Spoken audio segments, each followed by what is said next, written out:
You are listening to Golden Otter Divinations, where the metaphysical meets the mainstream with Autumn Seibel. Tune in as Autumn helps you manifest your dreams by connecting to loved ones in spirit, empowering you to find both physical and spiritual healing. Are you ready to transform your life and connect to divine guidance through practical strategies?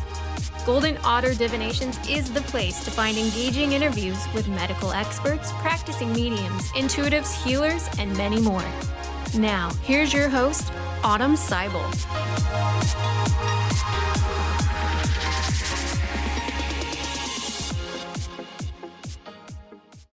Hi everyone, I'm Autumn and you're listening to Golden Otter Divinations. Stay with us for the next hour as we explore where the metaphysical meets the mainstream. Join us when we have new and informative and engaging interviews with medical experts, practicing mediums, intuitives, healers, and many more to help uplift, educate, and empower listeners like you to find the physical and spiritual healing available to you that's sent by spirit. Okay, so welcome to the show. Today I have Reverend Brian Funk here to discuss mediumship, spirituality, reincarnation, spiritual awakening, and spiritual evolution. All terms that were once relegated to private gatherings, church basements, and castigated by society as woo-woo or taboo topics at best or dangerous practices at worst. But a new era has dawned, the age of Aquarius, which we'll talk about. However, and these terms are emerging on the horizon and quickly becoming a part of popular culture. They're no longer relegated as dangerous or mysterious, and metaphysical principles of oneness and a mandate for spiritual evolution as part of the human consciousness and condition have definitely appeared on the fringes of mainstream media. And it's easily seen seeping into public consciousness and discourse. With that said, I am so happy and to have the honor of introducing you all to Reverend Brian Funk, who was ordained in 2009 by the United Metaphysical Churches. He is a UMC certified medium and healer. Reverend Funk's passion for divine metaphysics and highly refined sensitivity to the other side make him a gentle and wise healer and teacher. He's presently the pastor of Arlington Metaphysical Chapel in Arlington, Virginia. If you ever have a chance to go to a service, I highly recommend it. It's a great church, great chapel. And with that said, welcome to the show, Reverend Funk. It's a lot, right? Thank you very much, Autumn. Thank you. Thank you to Divine Otter Divinations for giving me this opportunity. So thank you very much. You're welcome. Thanks so much. So to raise our vibration and like get into the flow and just kind of to calm my nerves, I like to start by asking all my guests if they've had a golden moment lately. So golden meaning a time you were just totally in the flow or an interaction that you knew was sent by spirit, something that made you smile and your heart sing. You had any golden moments lately? Yeah, actually, I have. The beauty of working at Arlington Metaphysical Chapel is I get a lot of those moments. Yeah, I bet. I get to meet some absolutely fantastic people. Yep, and meeting the type of people that it feels like you've known them your entire life. Mm-hmm. And it's like meeting an old friend or a brother or sister. And regardless of their race, gender, age, you're just like, oh my God, I love you. Great to see you again. Yeah, that's happened twice in the last couple of weeks, and it just reminds me that I'm on the right path. Meeting these people, having them put in my life, that's a golden reminder for me that everything is as it should be. They always say people come into your life for a reason, a season, or a lifetime, and I'm tracking that always. I'm like, are you here for a season, or what's the reason? Are you my student? Are you my teacher? And once you kind of get into this metaphysical mindset, nothing seems random. Nothing seems like by chance.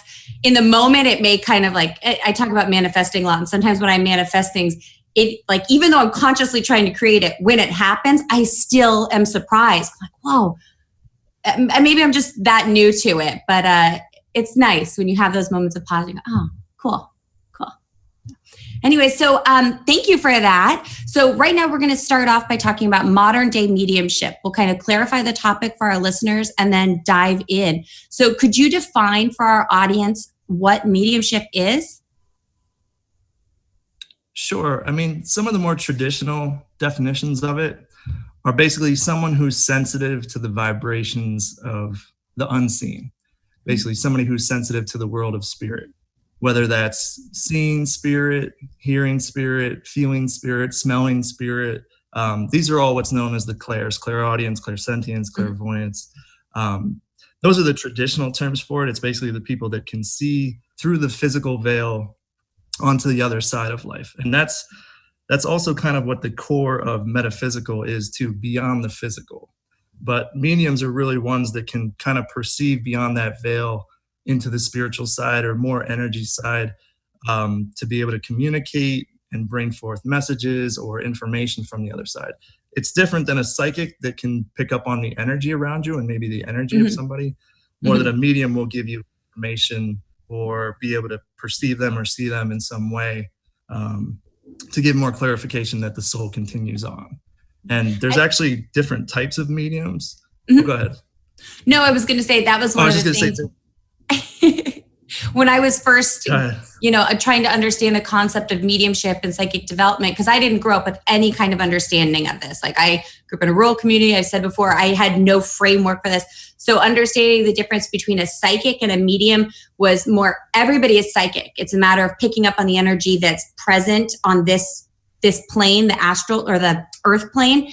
Like, who's going to call me? Who's going to send me an email?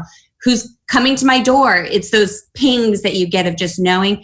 And the mediumship is where you're actually going up to the astral level and connecting with physical beings, humans, relatives, people who once lived, who are now in spirit. I guess that's the definition as I understand it. And once I knew those two things, because psychic can kind of, it gets a bad rap.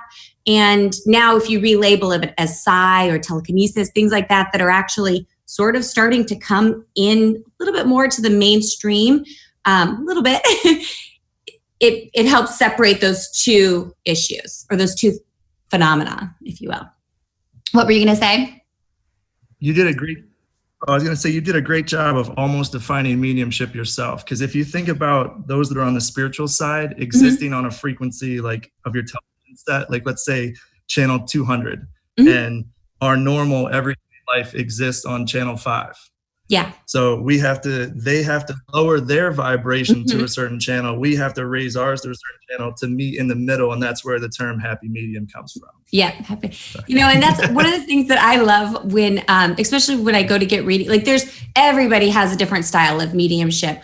But one of the things that I love is, for the most part, I have never seen, maybe of mediums past, we'll talk about that, the history of mediumship, but there's no longer really a doom and gloom approach. Like, somebody comes back, it's like, I'm upset with you that you did this. It's like, no, that's not what mediumship is. If a spirit is taking the time to come back down here, like, why would you bother, unless it's to really serve a higher purpose and to bring that person peace. So I think there's a little bit of fear. Maybe if somebody transitioned and there was tension or hostility or some unresolved karma, that they're scared. It's like, oh gosh, are they going to come and they're going to be mad at me? No, once they get to that level, it's not like they lose their personality. They just see things from a higher perspective, and all of the stuff kind of happening on the earth plane loses its importance. Things like money, property, arguments that here on the physical plane seem so important. It's just not from their perspective. As far as I understand it, and in my experience, I've never had or seen a reading where somebody has come through. And I mean, I've probably seen more people get read than I've personally been read. That it's always a message of love, understanding, and peace. That is, if you're looking for a medium, anybody out there, that is what you should be looking for. Somebody who that's all they do. Because I feel like that's a misconception I commonly have to dispel when people know what I do. So anyways, maybe you could give us a brief history of mediumship, at least in the US, how it kind of came to our country. What are the historical roots? Sure. Most people tend to focus on the spiritualist history of mediumship. And that spiritualism out of, I believe it was 1848 in actually Lilydale, New York, or not around upstate New York. I don't know if it's Lilydale, but it kind of began there. That's what most people think was the beginning of mediumship. But in fact, it goes back a long time. It goes back, you have lots of different cultures, lots of different ancestries throughout the world that believed in communicating with the spirit after it died. So it's nothing really new as far as like 160, 70 years ago. It's been around for a long time. Years, shamans, you have all these different people with different terms for doing the same thing of trying to go into the spirit world and bring forth messages back to the physical world. So I find myself like with more of a anthropological definition now of mediumship, not just limited to spiritualism. But I find that most tend to focus on, and within that traditional spiritualist definition, you would have physical mediums and mental mediums. And the mental mediums were the ones that could see, hear, feel, smell. But the physical mediums were ones that could use their body and use what's called ectoplasm to materialize a spirit or to materialize an object. And the problem with all mediumship is the propensity to then commit fraud. Yeah. And so that's another reason why a lot of this stuff was relegated to not so good, because you had a lot of people using it to manipulate people and make money, which is still a problem, which is why, like you said too, if you're going to a medium and if the messages aren't about love and closure and releasing guilt and love and acceptance, you might want to find another medium and ask for your money back. Yeah, definitely. I was just up at Lilydale, and to bring up the history, it's such a peaceful place, but that is kind of where the modern day mediumship in America sprouted from. But now the way I see it is that it's kind of all over the country it's all over the world, but in our country, it's these different little pockets of belief that all kind of stem from the same concept that we can connect to the other side. Now I see it going more like mind. Like we all have the power within our mind, and you see mediumship development courses and things like that. It's not just one single person is born with it or not. It's a skill that we all have. We all have these amazing brains that we can develop. And I could go on a long diatribe about that, about, being indigenous people. We've evolved past that point where we don't use all of our senses. Like a lot of times people ask me, well, what exactly is it? And I go, okay, well, you have 5 senses: sight, touch, smell, hearing, and taste. It's a 6th sense that we just have stopped using as much, and some people use it a little bit more. Before we continue with the interview, I wanted to make sure everyone knows how to get a hold of Reverend Funk. So Reverend Funk, could you give us your contact info for our listeners, please? Sure. Because I travel around so much, I do prefer email. It's the best, because when I'm actually where I live up in New York most of the time, I don't have a signal. So rev.brianfunk@gmail.com. That's probably the best way to get me, is through email. And then we can always set up phone stuff after that. But that's my preferred method. You can also always reach me through the AMC chapel as well. Perfect. And then your contact info is also linked through Transformation Talk Radio. Just go to my show page, everybody, A Golden Otter Radio. And that's where you can check out Reverend Funk or any of my guests that I have on. So we're back, and we're talking about modern day mediumship. So we have a little brief history of mediumship, what exactly it is. And now I want to talk about, how do you think American mediumship is evolving, specifically in our country? Sure. I mean, from what I've observed here and what I believe, it's directly related to the shift into the Aquarian age. And really the difference between mediumship within the Piscean age and the Aquarian age is that in the Piscean age, mediumship was more about, I have this gift and you do not. Therefore, you need me to contact your loved ones. You need me to do this for you. I am your go-between. Yeah. And it was much more like it was much more egocentric in my perspective. And the shift now into the Aquarian age is that since our vibration has lifted and gone higher to a higher frequency, a lot of us, as we used that analogy earlier, can connect to those channels a lot easier than we could before, because our vibrations raised kind of collectively together. So I see mediumship and even just being able to connect with spirit being so much more universally available because we've shifted and raised our consciousness and our vibration. So it's not just limited to a few that could do that. Now collectively, a lot of us can. So you can even see it on the media. You can see it on TV. I mean, mediumship's everywhere now. I mean, you can follow mediums around and watch them talk to people. Well, and even at a lower level, it's like it's seeping in and it's pervasive. And maybe it's because that's what fascinates me. That's what I have an eye for. But on social media, on mainstream TV, people will say things casually that'll slip out of their mouth on reality TV, and the producers, whoever's filming or whoever's watching, half the time I bet people don't even catch it, but you say, oh, well, I'm sending them off in a bubble of white light, and somebody might smirk or go, what are you talking about? Like, and I hear what they're saying. I go, oh, check. Like, you are in this belief of manifesting reality, connecting to the other side. Or crystals are huge in mainstream everywhere. I mean, I think crystals have become, there's not really a taboo around them because they can be valued just for their pure beauty and the aesthetic nature of them. But crystals have energy. I'm sitting here with my, white selenite to connect. And the more you kind of see these things littered throughout, I shouldn't say littered, sprinkled throughout the mainstream, it kind of makes it easier to have these conversations more openly. And then, the other thing that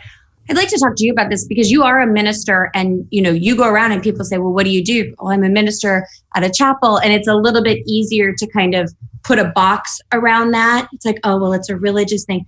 But really, there's mediums everywhere, and maybe they're not religiously affiliated. Being able to talk about it from a place without shame, from a place without embarrassment, and from a place of fearlessness, where you're going, you know what? I'm not here to prove to you anything. I'm here to do me. And if it interests you, come on over, let's talk. But that's the shift that I see happening, because enough people are going, you know what? I don't have to prove anything. And if you want to find the path, you'll find the path on your own. That's the kind of the shift I'm sensing a little bit. I could not agree more. That Aquarian shift is about empowerment. Yeah. It is about becoming your authentic self. Mm-hmm. And everything you said I couldn't have said it better. And that's the beauty of this shift in energy too, is that more and more people, they want what's authentic. They want what's more genuine. Mm-hmm. And they can kind of perceive BS, so to speak, a lot better now. And they want what's real. And I think collectively too, as we move forward with psychic abilities, mediumship, and you're right, with it becoming so mainstream, even in conversations with people that I would never expect to hear any type of new age terminology, even just the other day, I heard somebody say, oh, it's in your aura. And I was like, I would not have expected that from you. Nice. Hold on. Nailed it. Yeah. 10 years ago, I remember hearing about auras, and somebody was trying to explain it to me and how to see them. And I'm like, what is an aura? And now everywhere I look, even in my children's books, which I'm like, yes, they're like talking about auras and this and that. And it sounds like, woo woo, because it's a children's book, but those seeds get implanted. And then when I walk around with my girls, I'm like, well, what's her aura? What's that aura? And they're thinking, oh, from the little pony book we were reading, each has an aura. I go, well, ponies can have auras, humans have auras, and you don't want to condition them, but I'm going to have a show another time about psychic kids and mediumship, like spiritually inclined children who are teaching us more about the other side than we could possibly ever teach them. But it's in the popular culture now. And I'm so excited to have this opportunity to have these open conversations without, fear of retrieval, because in the past, that was very much a possibility. That's why I think a lot of mediumship and spiritual belief and understanding went underground, because it was an easy target. And, if you start questioning somebody's sanity, that's the easiest way to minimize somebody and discredit them. You're like, oh, they're woo-woo, they're out there, discredited, done. And as you said, shifting into this age of Aquarian, the Aquarian age, where we are all kind of understanding our own authentic power, and that we don't need somebody to do something for us, that we have the ability within ourselves. Otherwise, why would we be on this crazy place called Earth? That shift, I think, is what's helping. Because there's more, I hope, and I see more of a reciprocity of, if I do this to them, then they could do it to me. And that's less of a fear-based exchange and more of a love-based exchange. Like, I don't want to hurt that person because I don't want them to hurt me. If I don't hurt them, they won't hurt me. Or if they do hurt me, I can move away from it. I don't know. It's my 2 cents. You're right. The Aquarian energy is all about universal brotherhood and sisterhood. And it's all about treating each other like brothers and sisters and loving. And it's much more about oneness. It's not about separation. It's about coming together. So yes, and realizing that what I do to my brother or sister affects me, and what they, realizing that, I'm going to try to treat everybody lovingly with more compassion and forgiveness. It's kind of living that now, lifting that energy. And I know a lot of people just want to focus on the negativity in the news, but our vibrations growing and shifting, most people just can't perceive it. Yeah, that's what's so great about this network is I've never felt like there was anything that was off limits or that I couldn't talk about, because the whole point of the network is to raise our collective vibration. And it just feels nice to know that like there are people who want to hear this. And just like I listen to the network too, and I want to hear what is being said, so we collectively kind of counteract what's maybe in the mainstream and make this the new mainstream. But hey, I wanted to talk about metaphysics as far as, is it a philosophy or a religion? And how exactly did you discover metaphysics? Well, within the organization that I was ordained under, they classified as both a philosophy and a religion. And philosophy, myself, like I'm just very philosophical by nature. I'm always questioning things. I question everything. So pondering life's mysteries, pondering what happens when we die. These are all the things that kind of led me into metaphysics. I actually found spiritualism through a friend that was like, hey, they can talk to dead people. And I was like, what? So that's how they kind of piqued my interest. And I went and saw it. And they had me hooked from day one. They brought in my grandmother with a message. It was so ridiculously uncanny. And so specific that I was like, okay, then I became, how's this done? All right, then I had analytical mind, like, what's this all about? Yep. And so it's like, from there, I just kind of, go ahead. Oh, no, I was just to say, it was like the first time I went up to Lilydale. I'd grown up hearing about it. And then the first time I finally went about 10 years ago, walking onto the grounds, I was like, all right, what's this place about? Like, is somebody going to try to steal my soul? Or, I was a little bit fearful about what I had heard. And then I got there, I was like, you're just like a bunch of really, for the most part, sweet older women and men. But I had only met the women. I was like, you guys are just really sweet. I want to like grandparents. Like, I want to hang out with you guys and have you tell me about the world. But I realized, I was like, wow, there are people on this earth who speak a language that I both intuitively know, but want to learn to speak in public and with others.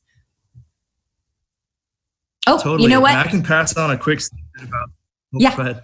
I was just saying, we've got 1 minute. Let's hear it. Quick secret about Lilydale.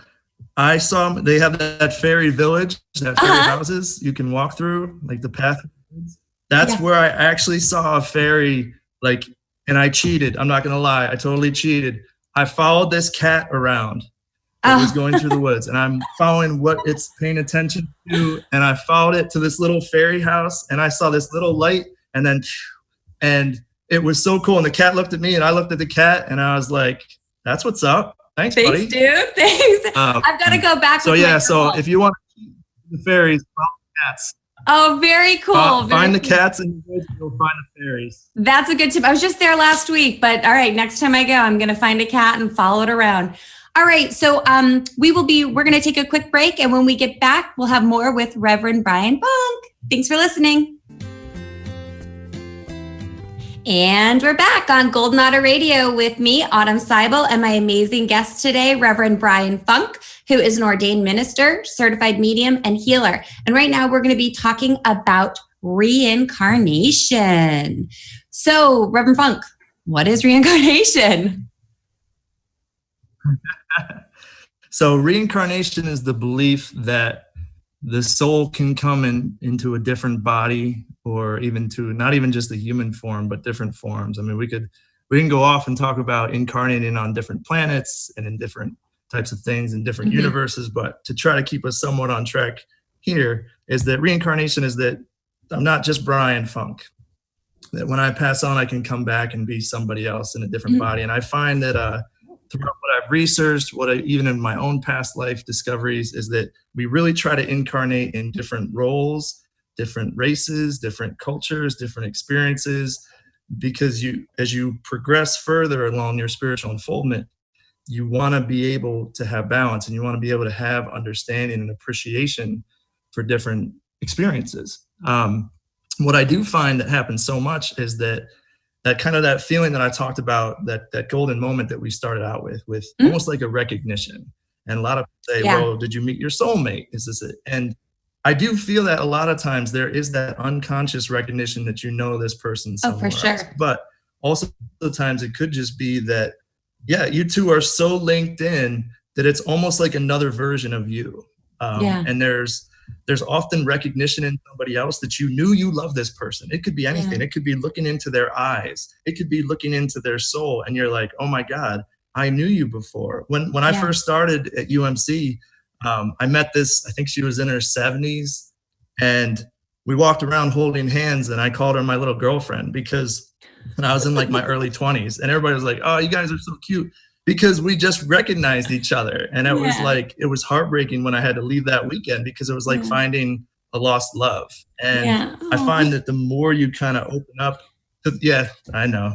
I recognize that. I see the beauty in it. I know from the outside, people hopefully they won't, because I'm not going to push that energy in here. But it can be easy to make fun of that stuff. But if you just look at the love that exists, and that's the path that you follow, like if you literally with your heart, you just go and you accept that as something that happened and honor it.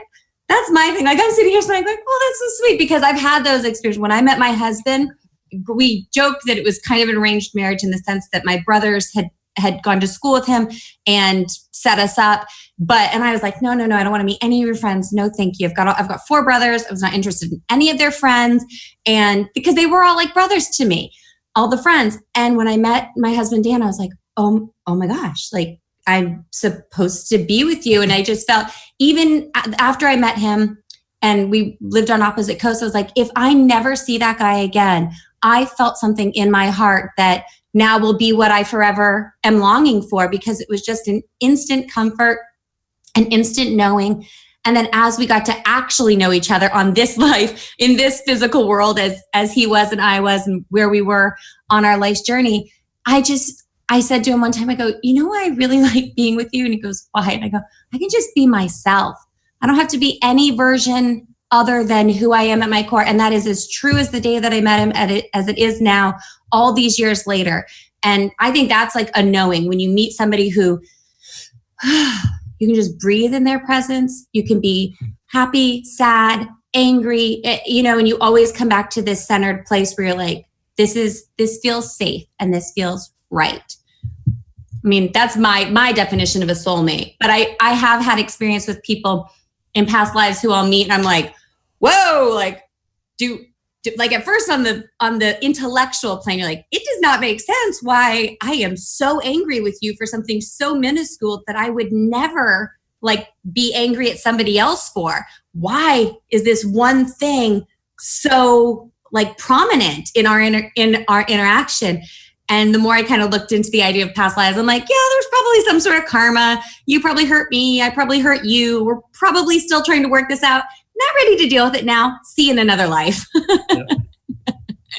But yes, so speaking of that, this like concept of past lives, what do you have to say on the matter?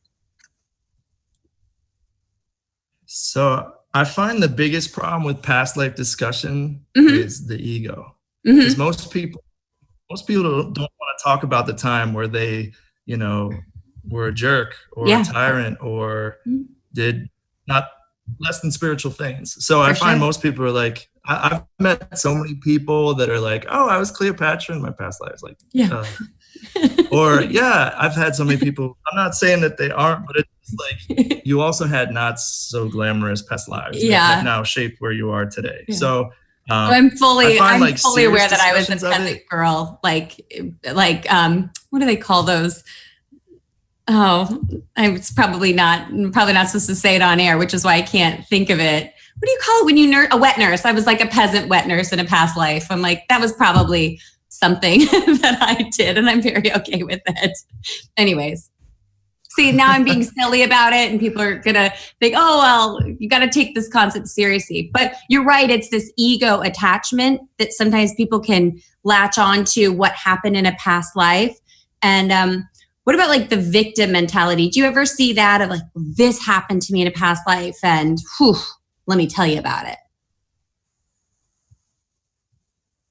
Oh, yeah. Well, that whole victim consciousness or that victim personality is a major hurdle to spiritual awareness and spiritual enlightenment. If people keep playing the victim card, they're not putting in the work they need to do to evolve and move on. And I've found that too, that some people be like, oh, this is only happening to me because of something I did in a past life. And it's like, well, no. You always have the opportunity to forgive, let go, anybody that's hurt you in this life, past lives, or anything, and kind of cut that cord and move on with your life and stop being a victim. But with, I'll find too that like past lives can really help you understand why you're here now, because there'll be certain past lives that gave you certain pieces, certain talents in this life that you were meant to have for whatever role and mission you have in this incarnation.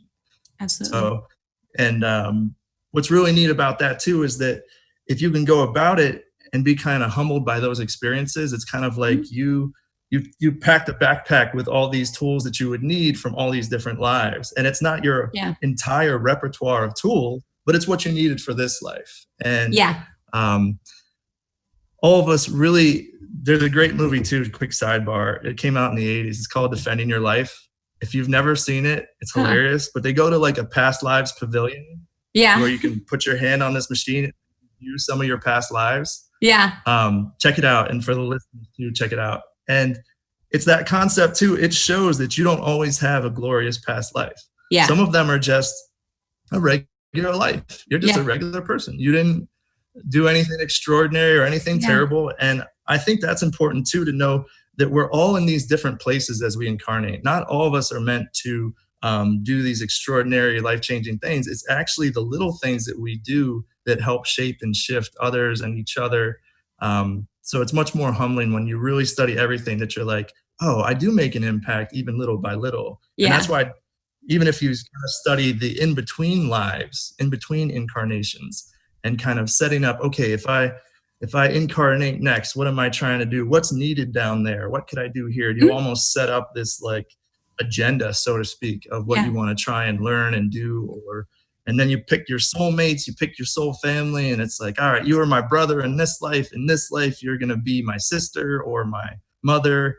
And you find that common thread a lot of times helps to be here on earth in a place where most often we feel alien to this world, or we feel uncomfortable here.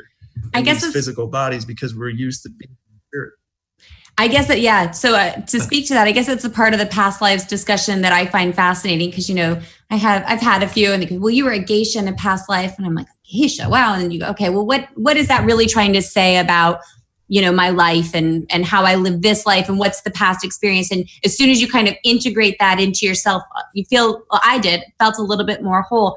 But the part of the past lives discussion that I like, that I find really empowering, is when you frame it like this: what if I chose to come here now exactly as I am? What if I chose my parents? What if I chose my siblings? What if I chose my coworkers? What if I chose? What if before I came here, I was in this infinite field of intelligence that knew way more than my human mind could ever understand? And I knew that. So while I was in spirit, in concert with, the divine, I made all these choices for my soul's growth. And I said, okay, I'm ready. Send me in, coach. I'm ready to play. And you come back and you live this life and you go, okay, based on all the past lives that I may have lived, what do I want my future self to be? And that's the part of the conversation that I really find fascinating with past lives, and then this idea of like future lives, because we might not have time to talk about it before we go to a break. But when we come back, I do want to talk about, what if you don't want to do it again? What if you don't want to reincarnate? Are we required to in order to spiritually evolve, or can we just be done? So And again, it's kind of just what I've studied, what I've learned, what I've uncovered is that the door to come back, the opportunity to come back is always open, but it's not forced. You don't necessarily get reprimanded to repeat the second grade, so to speak. But that's really kind of a good analogy too, is that each incarnation is kind of like graduating from a different grade and going to a different level of learning and understanding. So it's not a requirement. It's an eventuality because there's no time there. I mean, on the other side, they don't experience this time. So, 500 years goes by in like 2 minutes, just by comparison. It's just what we think because so many people say, oh, once I'm done with this life, that's it. I'm not coming back. Yeah. But then if you look at things, you kind of realize, oh, maybe I spoke a little prematurely. I would kind of like to experience this or experience that, because there's certain things that to incarnate physically, whether it be in a human form or a different form or in a different dimension or awareness, there's certain things that physical incarnations allow you to experience that you can't get without being incarnated. So at some point, people if they really want to go further, they can, and that's always open. It's especially always open for those that quote unquote do bad things or harm people, the idea of being damned forever and things like that. I don't believe that. And that's not in my philosophy. I believe that you can always kind of remedy yourself and work out those problems that you created, and then incarnate within soul groups and soul families of maybe the person that you did victimize. Yeah. And now you're in their life to try and make up for what you did to them in another life. And that's kind of the beauty of it too. People only see the hurt and the hatred in some of these acts of violence or things like that. But when you actually connect with spirit, you see that, oh my gosh, they possibly knew each other in a past life. I don't want to say everything is absolute, so I'm just going to say they possibly knew each other. But a lot of times that's what I uncover. They knew each other in a past life. This was something they agreed upon to not only work out their own karma, but to now provide lessons and opportunities for those around them to experience that, including other family members, other loved ones who now have this happen. And what did they do with it? Do they go with hatred and anger back at this person? Or do they go with learning how to forgive and love and be more compassionate to even those that hurt others? Yeah. So we kind of have that as, not only do we choose. Go ahead. No, finish what you were going to say, and then I'll jump in, please. Sure. I was just going to say, so not only do we, I hate to say it because some people would say, well, why would somebody come in and choose to experience such a harmful, hurtful thing? Why would I choose that? It doesn't make sense. But if you take back and look at it from a spiritual perspective, as far as growth, opportunity, all of these things to provide lessons and forgiveness and to further you along to that next grade, like I use that analogy, that's part of the test, is to have these things happen. So that's why you would do that. And because especially when people say, oh, well, they were murdered, or, oh, they were this or that, that's only in the physical. Okay? Like the soul continues. And I think that concept alone, that we can't really die. So as much as you want to do to me in this physical body, it's kind of laughable because I'm going to continue on. So there's no fear. But your soul will still carry those. Message. We got a lag. Right. Your soul will still carry those dings, but then it's up to, integration. Up to you to integrate. That's right. And there's always that opportunity for the soul to continue learning, to continue evolving. And it really is much more of a beautiful perspective on life when you actually see that we're all connected, that we're actually more of a family, even when we hurt each other and do things, that it's just perceived that way. I was in a circle actually at AMC, and it was like a group reading, and it was a wild one. We'd seen some ectoplasm, which I'd never seen before. I was ready to run for the hills. I'd already marked all of my exits for escaping the situation. It's like my analytical mind could not process what was happening. Spiritually, I was like, it's cool. It's fine. Like, just stay in your seat. But my monkey brain, my analytical brain was going, oh my gosh, get out of here. Everything was fine. But it was very cool because I started looking around at the other people in the group, and they were seeing the same thing that I was, just by what the conversation was at the time. And so you're going, okay, this is not just a figment of my imagination. You know, if I wanted to get analytical, it's like either we're all having a group hallucination or this is what it is. And that's why I like the scientific approach to things. It's like, well, are we all having a hallucination, or can we scientifically look at the situation? Like if somebody was recording it and say there was no influence, nobody, you know what I mean? But what I wanted to say was actually in that circle, the medium brought through some, I don't want to say lower entities, but they were spirits who had, you know, not been so great here on this physical earth. Maybe they had harmed people, they'd harmed themselves. And they had gone to kind of like a holding place where there were higher guides and angels and teachers who were kind of mentoring them. I like to think of it kind of as like study hall, not quite prison, but like study hall, where you don't get to go back to the classroom with the rest of the kids who aren't hurting each other and, you know, are more or less doing what they're supposed to, paying attention, doing their work. You guys got to sit in here and study. I don't know. We had a study hall teacher named Mr. McCain, who sometimes I think kids acted up just so they could go there and learn those lessons with his tough love approach. But that's kind of how I think of it, and how it was introduced to me, this idea that there is kind of a holding place on the other side for people to kind of, or spirits to review maybe what they did in their life that wasn't love-based, essentially. And could say it was fear-based, because if there's really only two emotions, love and fear, it's like if you're committing violence or harming somebody, is that a love-based emotion? No, it's probably a fear-based emotion, a fear of losing them, a fear of, you know, something that happened to them. So you have anything to say about that? A little diatribe? Actually, no, I love using movies. Like we were talking about how all us is mainstream. That same movie, Defending Your Life, they do it after the person dies. They do a life review where they go back through and they take parts of their life. It's all about overcoming fear and choosing love. And it's, so even with what you're saying, like that's at the heart of this whole thing, this whole existence. Overcome fear, choose love. It's that simple. Very cool. I'm gonna have to check that out. It's just done beautifully in that movie, very comically too. Defending Your Life. I'm gonna have to look it out. All right. I'll have to find it on VHS, or I'm sure it's probably on Netflix or Hulu or something. All right. So let's get into spiritual awakenings and spiritual evolution. So we talked briefly about the Aquarian age. Could you speak to the spiritual understanding of the dawning of the age of Aquarius? You know, the song. I always heard that growing up, and it was like a 70s song, but for some reason I always loved that song. I think a lot of people know it. Even if you didn't grow up in the 70s, you've heard it. What exactly are they talking about? What is the dawning of the age of Aquarius?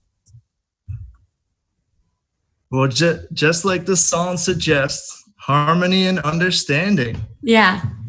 So right there, it's about living more harmoniously with your brother and sister, understanding each other more authentically, being more of a family, non-judgmental. You can actually see even just the shift in the last 20 years as the Aquarian age came over.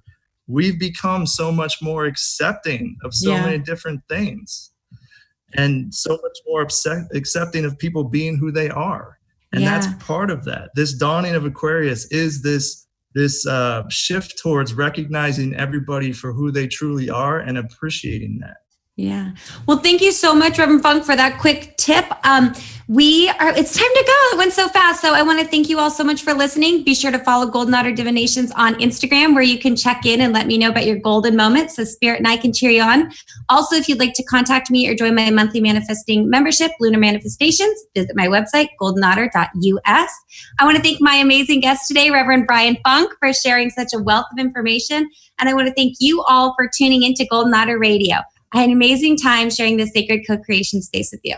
Have a great week, and I'll feel your positive vibes back here next time. Thank you for listening to Golden Otter Divinations, where the metaphysical meets the mainstream with Autumn Seibel. Exploring where the metaphysical meets the mainstream, Golden Otter Divinations helps you draw in the abundance that is yours by divine right. For more information or to listen to this show, visit goldenotter.us. That's golden like the precious metal and otter like the precious animal.us.